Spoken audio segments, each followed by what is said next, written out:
Welcome back. My name is Farhan Irfan Khan. I'm a personality development coach और आज हम video देखने वाले हैं डॉक्टर रिजवान अहमद का। और बात हो रही है वो जो खालिस्तानी जो वहाँ पर अटैक कर रहे हैं और उसी मसले पे, ठीक है, जो काउंसलेट पर अटैक हुआ और भी चीज़ें हैं तो उस पर। तो सीधा वीडियो की तरफ चलते हैं। साथियों, खालिस्तान का मुद्दा फिर तूल पकड़ रहा है, फिर गर्माता जा रहा है। इंडियन काउंसलेट सैन फ्रांसिस्को में आग लगा दी गई। ये वही काउंसलेट है जहां मार्च में आप लोगों को याद होगा कि तोड़फोड़ हुई थी और खालिस्तान समर्थक और भारत मुर्दाबाद के नारे लगाए गए थे। तो अब समझना यह है कि इसके पीछे की कहानी क्या है। खैर, इसको समझना तो बहुत ही गहराई की बात होगी, क्योंकि सारा घटनाक्रम ज्यादा से ज्यादा विदेशी धरती पर हो रहा है। प्रयास किया गया था इस चीज को पंजाब में भी एक बार फिर से पुनर्जन्म देने का, लेकिन वो जो पंजाब में पुनर्जन्म देने आए थे वो पंजाब से आसाम पहुंच गई, वो एक अलग बात है। लेकिन कुल मिला के इसका समाधान लॉन्ग टर्म क्या हो सकता है, कितना हम विदेशी मुल्कों पर निर्भर हो सकते हैं इस लड़ाई को लड़ने के लिए, इन्हीं सब बातों पर आज चर्चा करेंगे।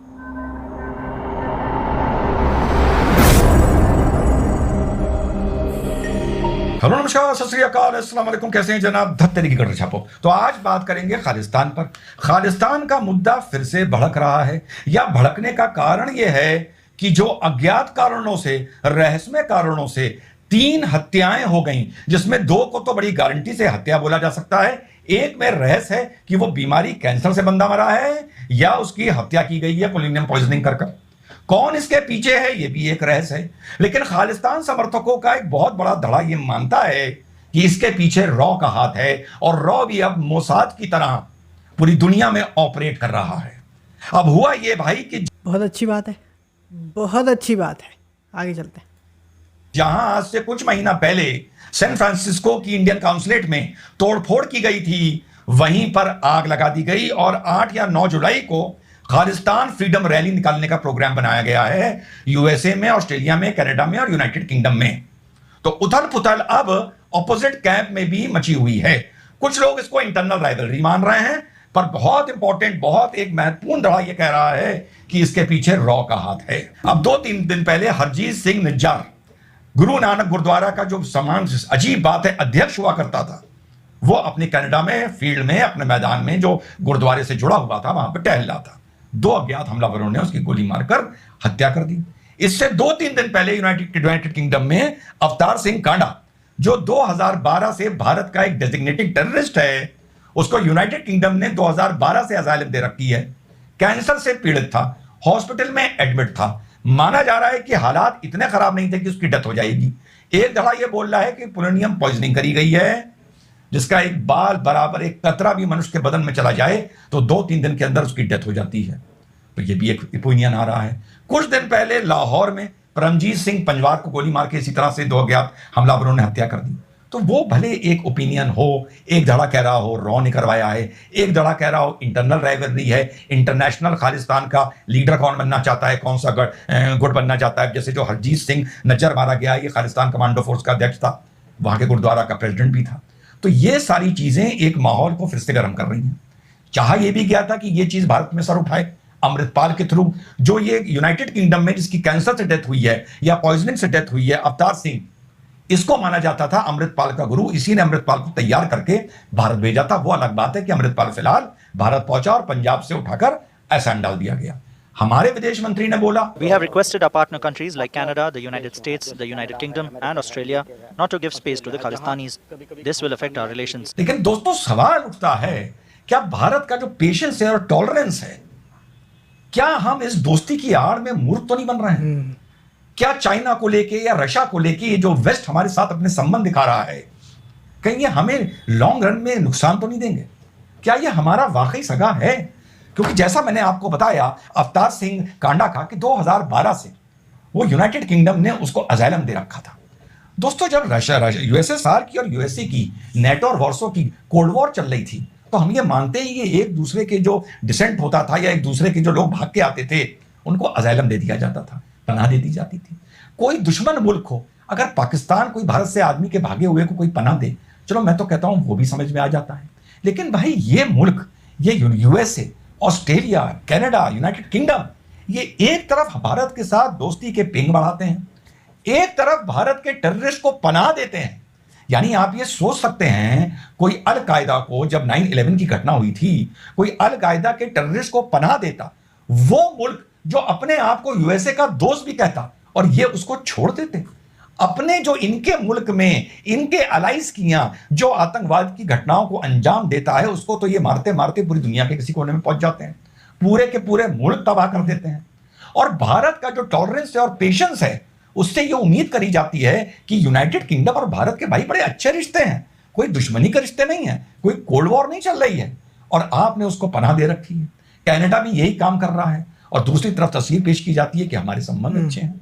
तो कहीं ये तो नहीं कि जो हम लोगों का एक बेसिक टेम्परामेंट है, एक डीएनए टेम्परामेंट है, टॉलरेंस का, पेशेंस का, उसका ये अंजाम मिल रहा है, हमें ये सिला मिल रहा है कि भारत के खिलाफ, भारत के बाहर पूरी एक मुहिम तैयार करी जा रही है। वो भारत की जो सरकार है, चलिए मैंने माना सक्षम है, भारत की एजेंसी सक्षम है, लेकिन बाहर तो कोई कसर नहीं छोड़ी जा रही।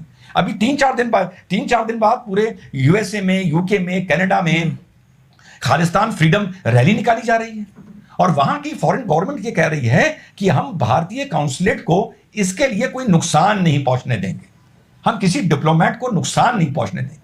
यानी मुझे ताज्जुब हुआ जब मैं कल अलग अलग चैनल्स देख रहा था, वो ये नहीं कह रहे कि हम ये रैली होने नहीं देंगे, वो ये कह रहे हैं, मतलब वो ग्रांटेड लेके चल रहे हैं कि रैली हम होने देंगे, लेकिन हाँ आपके काउंसलेट को नुकसान नहीं होगा। जो सैन फ्रांसिस्को का काउंसलेट है, ये वही है जहां मार्च में तोड़फोड़ हुई थी, और यहां जुलाई में लोग घुस के आग लगा देते हैं। ये किस चीज का इंतजार हो रहा है? जब ये लोग घुस के काउंसलेट के अंदर भारत के किसी डिप्लोमेट का खुदा ना खास्ता कत्ल कर देंगे, क्या उसका इंतजार हो रहा है? और यहां पर हम सिर्फ कंडेम करते हुए नजर आते हैं। ये बहुत बड़ी कमी हो रही है। पाकिस्तान की लड़ाई आप लोगों को पता है साथियों क्यों बिगड़ी? ये मैं आपको पिछले 25 साल का बिल्कुल एक 25 सेकंड में बताने का कोशिश करूंगा। क्योंकि हम लोग ये कहते रहे मंच पर, पाकिस्तान मुस्लिम मुल्क है, मोस्ट फेवर्ड नेशन है, पाकिस्तान हमारा पड़ोसी है, पड़ोसी से संबंध अच्छे होने चाहिए। होते होते होते होते हालात यहां तक पहुंच गए कि अब बिल्कुल ही संबंध खत्म हो गए और बिल्कुल ही तलवारें खिंच गई। कहीं शुरू में ही हमने अपनी तलवार ना खींची होती, लेकिन एक तरीका यह भी होता है युद्ध लड़ने का कि तलवार ना खींचो। आप लोगों ने बहुत शॉर्ट फाइटर्स में देखा होगा, आदमी एकदम म्यान में रखी तलवार का हत्था पकड़ लेता है, दूसरा समझ जाता है कि अब अगले मूव में तलवारी निकलेगी। तो यार हम लोगों को हत्था पकड़ना तो आना चाहिए। जब देश के बाहर इस तरह से देश के विरोध में पूरे मंसूबे रचे जा रहे हैं और खुला खेल फरुक्काबादी हो रहा है, कोई ढका छुपा नहीं हो रहा है। यही गलती हम लोगों ने पाकिस्तान से करी, दोस्त है दोस्त है दोस्त है, पड़ोसी है दोस्त है दोस्त है, हालात यहां तक पहुंच गए। यही कनाडा के साथ और यूके के साथ हो रहा है। इतना बड़ा हमारा वहां पे डिस्पुरा है, इतना वहां पर हमारे लोग वहां कंट्रीब्यूट करते हैं, इतने अच्छे रिलेशंस हैं। कौन सा ऐसा रिलेशन है जो नहीं है? साला इंडो पैसिफिक में 7 नेवी ड्रिल्स हो रही हैं, ये सब हो रहा है, और वहां पे हमारे टेररिस्ट को पनाह मिली हुई है। तो इस पर भारत की सरकार को ठोस कदम उठाने पड़ेंगे। और एक हमारी बहुत बड़ी गलती हो रही है, आप पॉलिटिकली उठाएंगे, आप डिप्लोमेटिकली उठाएंगे, जैसा कहा जा रहा है, बड़ी अच्छी बात है, मैं तो बधाई देता हूं कि साहब तीनों को निपटा दिया गया, बांसुरी बच गई। एक क्या भले डाउट हो वो कैंसर से मरा या प्लूटोनियम पॉइजनिंग से मरा, 2 का तो तय है। मैं कहता हूं किसी के थ्रू हो रहा है, हो तो अच्छा रहा है। जब मुंबई में गैंग वॉर हुई थी सन में 1980-1990 की बात कर रहा हूं, पुलिस इनकाउंटर कर रही थी नहीं कर रही थी, पर मानो तो जा रहा था कि एक एक करके बांसुरी तो बच रही है, विकेट तो गिर रहे हैं। इसके बीच में भारत को मैं बार बार बोलता हूं, जब तक इस लड़ाई को डिप्लोमेसी के साथ मीडिया के थ्रू नहीं लड़ोगे, मुझे समझ में नहीं। Absolutely true, 100% true. मतलब आप लिख के ले लो ये बात, जब तक आप अपना मीडिया हाउस नहीं बनाओगे, जब तक आप नैरेटिव नहीं कंट्रोल करोगे, आप कुछ नहीं कर सकते। वेस्ट अमेरिका, ठीक है, ये मैं मतलब बहुत देर से मैं सुन रहा था। बात यह है कि वेस्ट जो है, अमेरिका जो है भाई साहब, 7 या 8 कंट्री उड़ा के रख देता है। उसके बाद भी ये कहा जाता है वेस्ट जो है वो फ्रीडम को रिप्रेजेंट करता है। नैरेटिव, आप समझें इस बात को, इंडिया ने कितनी कंट्रियाँ उड़ा दी, कितनी उड़ा दी कंट्रियाँ, उसके बाद ज्ञान हमें मिलता है। क्यों मिलता है? क्योंकि आप उस मंच पे, उस लेवल पे खड़े होकर बात ही नहीं करते। समझो इस बात को, ये बहुत ज़रूरी है। यही सेम चीज़ हमारी कम्युनिटी पे भी लागू होती है। We need our own media house. Leftist से अलग हटके अपना खुद का मीडिया हाउस होना चाहिए, जिसमें अपने लोग बैठे होने चाहिए। वो भी वो दाढ़ी वाले और इस्लाम को रिप्रेजेंट ना करें, वो मौलानाओं का काम है, वो मौलवियों का काम है, वो जो उसकी जानकारी रखते हैं वो उनका काम है। जो कम्युनिटी को रिप्रेजेंट करें, नॉर्मल जॉब्स करें, गवर्नमेंट में हो, इधर उधर हो, वो एक नैरेटिव रखें कि this is what the community believes. वो बहुत ज़रूरी है, हद से ज़्यादा ज़रूरी चीज़ है वो। ठीक है, आगे चलते हैं। साथियों, बीसीसीआई का इंटरनेशनल क्रिकेट काउंसिल में क्यों हेकड़ी चलती है, क्यों सम्मान होता है, क्यों होता है? पैसे के चलते होता है।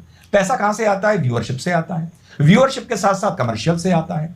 बीसीसीआई रिचेस बोर्ड बन जाता है। क्योंकि बीसीसीआई रिचेस बोर्ड बन जाता है, बीसीसीआई इंटरनेशनल क्रिकेट काउंसिल का सरगना बन जाता है।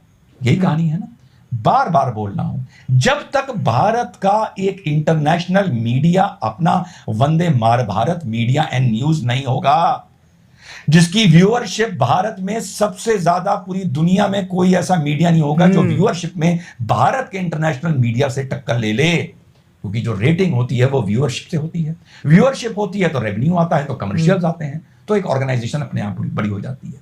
हमारे पास अगर डिस्पोरा का पावर है, हमारे पास अगर जनसंख्या का पावर है, तो मुझे समझ नहीं आ रहा कि भारत की सरकार अपना मीडिया इस दुनिया को बताने के लिए कि दुनिया में क्या हो रहा है भारत के खिलाफ, और हमारी नज़र से दुनिया कैसी है, राइट। हर बार सिर्फ वेस्ट का नज़रिया दिखाया जाता है, उनका टेम्पलेट बताया जाता है कि देखो ये है दुनिया, हम बता रहे हैं तुम्हें। नहीं, हम बताएंगे कि दुनिया कैसी है। ये बहुत ज़रूरी है मेरे भाइयों। ये पता नहीं बाबुओं के दिमाग में क्यों नहीं घुस रही ये बात कि भाई साहब इतने बिलियनियर्स हैं, इतना बड़ा हमारा डायस्पोरा है बाहर, जो कि बहुत हाईफाई जगहों पे है।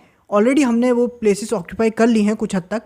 बस हमारा एक मीडिया हाउस हो जाए ना, तो हमारी पावर जो है ना, मतलब आप ये समझ लें कि जितना कुछ हमारे खिलाफ होता है ना, उसे हम काफ़ी हद तक कंट्रोल कर सकते हैं अगर हमारा खुद का मीडिया हाउस हो तो। ये बहुत ज़रूरी चीज़ है। आगे चलते हैं। हमारे पास उसका कोई मैकेनिज्म भी नहीं है।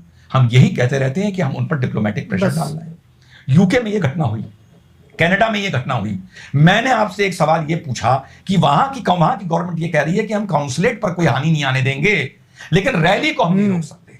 अब आप एक सीन सोचिए कि Vande Bharat media and news, जिसकी व्यूअरशिप पूरी दुनिया में होगी, पूरे भारत के घर घर में होगी, जब उसकी टीम इनके जाके इनकी अथॉरिटीज के, इनके इंटरनल सिक्योरिटी डिपार्टमेंट्स में जब माइक लगाएगी और इनसे ये पूछेगी कि आप भारत के खिलाफ जो मुल्क हैं, आपके डिप्लोमेटिक रिलेशन है, फ्रेंडली रिलेशन है, आप उसी मुल्क के खिलाफ अपने मुल्क की जमीन को इस्तेमाल होने दे रहे हैं और रैली होने दे रहे हैं, तो आपको नहीं लगता कि उनको परेशानी होगी?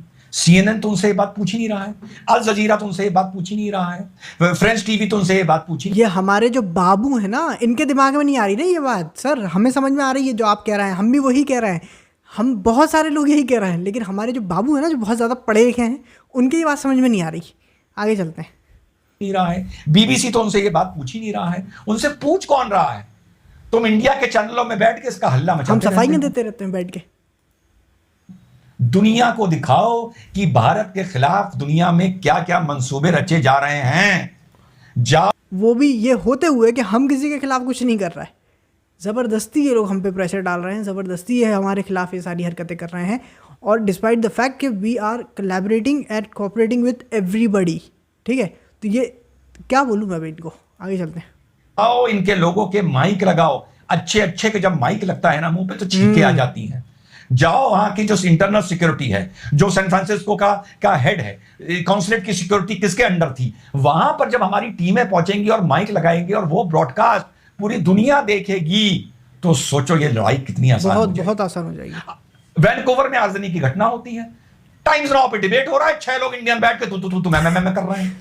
बिल्कुल सही कह रहे हैं वो, हंसने की बात नहीं है, बहुत सही बता रहा है वो इस वक्त, बिल्कुल सही बात बता रहा है कि देखो आप यहाँ पर कुछ अच्छा भी करोगे ना सर, कुछ अच्छा भी करोगे, और उसके बाद भी अगर आप वो चीज़ लोगों तक नहीं पहुँचा पाओगे तो कोई फ़र्क नहीं पड़ता आपने क्या अच्छा करा। समझो इस बात को, जब लोगों को आप अच्छा बताओगे और उसके बाद आप कुछ कर भी दोगे ना, तो कोई नहीं पूछने वाला। यही सच्चाई है और यही बाकी कंट्रीज़ यूज़ करती हैं। तो आप क्यों नहीं यूज़ करते हो सर? इतना महान बनने की ज़रूरत नहीं है। आगे चलते हैं। यही बात मैंने पहले बोली थी। अरे वहां के पुलिस चीफ का बयान लाओ, हाँ, वहां पे जो डिप्लोमेटिक एरिया का जो सिक्योरिटी का जो भी वहां पे एपरेटस हो, मैकेनिज्म हो, उसके हेड का बयान लाओ, उनके स्पोक्स पर्सन को डिबेट का हिस्सा बनाओ, वो वहां से बोले, हिंदुस्तान के लोग यहां से बोले, आपस में तू मैं हो, तब जाके वहां प्रेशर बनेगा कि मामला नहीं। मीडिया का पावर, भारत मीडिया का पावर नहीं समझ रहा है, अपनी आबादी को इस्तेमाल करो और मीडिया की लड़ाई लड़ो इन लोगों से। छोटी सी बात बताता हूं, बराक ओबामा ने यह बयान दिया, बयान देके निकल गए ना, हम सब बोलते रहे, टीवी पे बोलते रहे, चैनलों पे बोलते रहे, रिजवान अहमद बोलते रहे, क्या फर्क पड़ा ओबामा को? यही इसी बयान के बाद ओबामा के पास वंदे भारत मीडिया न्यूज पहुंच जाता और कहता हमें इंटरव्यू दो चीजें होती। ओबामा इंटरव्यू देता तो उसकी ऐसी की तैसी हो जाती, ना देता तो यह भी एक खबर बनती, उसकी ऐसी की तैसी हो जाती। अब भाई आप हमारा रिप्रेजेंटेटिव बिठाते और उससे बोलते कि साहब आपने ये जो बयान दिए हैं, आपको जो बड़ा प्यार आ रहा था और आपके जो बड़े जो जिसे कहते हैं ना बहुत ज़्यादा सिंपैथी जाग रही है, तो आप एक काम करें, आ जाएं, बैठे बात करते हैं। देखो क्या होता है ना, कुछ चीज़ें ऐसी होती हैं जिसे आपको लोकल पॉलिटिक्स से ऊपर हट के और ऊपर बढ़ के आपको उसको अहमियत देनी पड़ेगी और कोई ऑप्शन नहीं है आपके पास, राइट। अगर वो कुछ बोल रहा है और मेरे ये नहीं समझ में आता कि आप उसका बयान ले रहे हो, उस आदमी का। मतलब हमारे यहाँ जो कम्युनिटी में है कुछ लोग हैं, वो ये कह रहे हैं कि साहब देखें बराक ओबामा ने देखिए कितना सही काम करा। ओबामा ने कितने मुस्लिम मारे पता भी है आपको? अंदाज़ा भी है आपको उसका कि कितने उड़ा के रख दिया उन्होंने? लेकिन नहीं साहब, उसने एक बयान दे दिया तो अरे साहब बड़ा ही अच्छा आदमी है ये, तो पूछे मत क्या दिमाग चलता है हमारे लीडरों का और लोगों का। आगे चलते हैं। एक आदमी सोचता है यार भारत के बारे में कोई बयान क्यों देना यार, इधर बयान दो, इधर इनके चैनल आ जाते हैं, चाहे कनाडा हो चाहे ऑस्ट्रेलिया होना चाहिए सब पे, जरूरी है। आगे चलो। चाहे न्यूजीलैंड हो चाहे अमेरिका हो, इनके चैनल आके दरवाजे के और घर के और हमारे ऑफिस के बाहर बैठ जाते हैं, फिर हमें इनको भगाना पड़ता है। अगर हमारा मीडिया को ये भगाएंगे तब भी वो हमारे लिए जीत होगी, अगर ये नहीं बनाएंगे हमें बात करने देंगे, न्यूज़ तब भी बनेगी कि भाई इन्होंने हमें इंटरव्यू नहीं दिया, इन्होंने हमें जो बाइट नहीं दी, इन्होंने हमें रिस्पॉन्स नहीं दिया। क्यों नहीं दिया, राइट? वो भी न्यूज़ बनेगी और ये देंगे तो भी फंसेंगे। चलो आगे चलते हैं। तब भी वो हमारे लिए जीत होगी। अभी तक सिर्फ भारत डिफेंस खेल रहा है। सर डिफेंस भी नहीं खेल रहा सर, इसे डिफेंस नहीं कहते, सॉरी, डिफेंस भी नहीं खेल रहा ये, इसे डिफेंस भी नहीं कहते। डिफेंस में भी आदमी हाथ पैर मारता है, आदमी प्रेशर बनाता है कि भाई आप कुछ कर रहे हैं तो देखिए ये चीज़ है, ऐसा है ऐसा है, आदमी कुछ तो बोलता है। यहाँ तो कांड हो जाता है, उसके बाद भाई लोग बोलते हैं कि हमारे रिलेशनशिप बहुत अच्छे हैं तो हम जो है कुछ नहीं कर सकते। आई एम श्योर आप समझें इस बात को, ख्याल रखा जाएगा अगली बार। इसे डिफेंस नहीं बोलते, ठीक है? आगे चलते हैं। हम पर अटैक होते हैं और हम कट टीटी की तरह उस चीज को रोकते रहते हैं। हम काउंटर अटैक इनकी इन देशों पर, इनके देशों की भारत के विरुद्ध जो नीतियां हैं उन पर, इनके देशों में इंटरनली क्या हो रहा है उस पर, ब्लैक्स के साथ गेटोज में एफ्रो अमेरिकन के साथ क्या हो रहा है उस पर। मैंने आप लोगों को 3 दिन पहले बताया था कि अमेरिका में जो एफ्रो अमेरिकन और नेटिव अमेरिकन को यूनिवर्सिटी के एडमिशंस में प्रिविलेज मिलती थी, रिजर्वेशन मिलता था, वो 3 दिन पहले सुप्रीम कोर्ट ने बंद कर दिया, 9 जज बेंच ने। अभी 4 दिन पहले बताया था ना।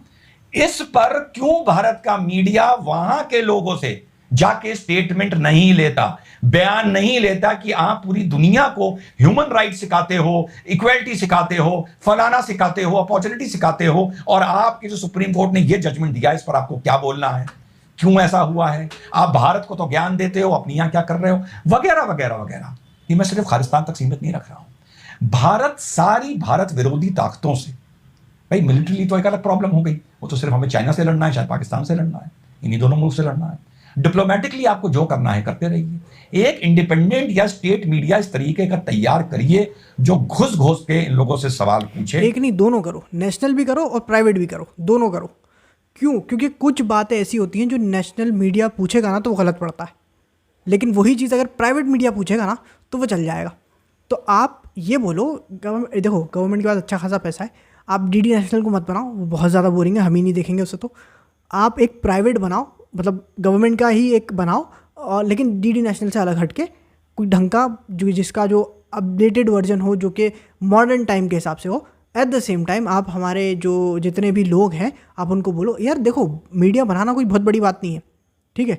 क्यों? क्योंकि आप जब किसी भी कंपनी का IPO निकालोगे, जब किसी भी कंपनी का आप शेयर जो है डिस्ट्रीब्यूट करना शुरू करोगे, पैसा आपके पास दबा के आएगा। इंडियन जो डायस्पोरा है, इतना पैसा है हमारे पास कि हम उसको जितना भी चाहिए ना पैसे वो हम पहुंचा देंगे। इट्स जस्ट दैट कि उसके पीछे कोई सही आदमी खड़ा हो जो कि जिस पे भरोसा हो सके कि हाँ ये काम कर रहा है, ये काम कर लेगा, बस इतनी सी बात है। तो अगर करना चाहें तो दोनों बना सकते हैं और दोनों ही बनाने चाहिए। आगे चलते हैं। इनके इंटरव्यू ले, इनकी सोसाइटी, इनकी गलियां, इनके रेसिज्म, इनके करप्शन, इनके जो दोहरे मापदंड हैं उनको उजागर करे पूरी दुनिया के सामने, पूरी दुनिया में। एक बात और बता दूं मैं अपने जो है हमारी कम्युनिटी के लोगों को कि भाई साहब ऐसा है कि ये करेंगे ना तो इसमें आपका भी फ़ायदा है।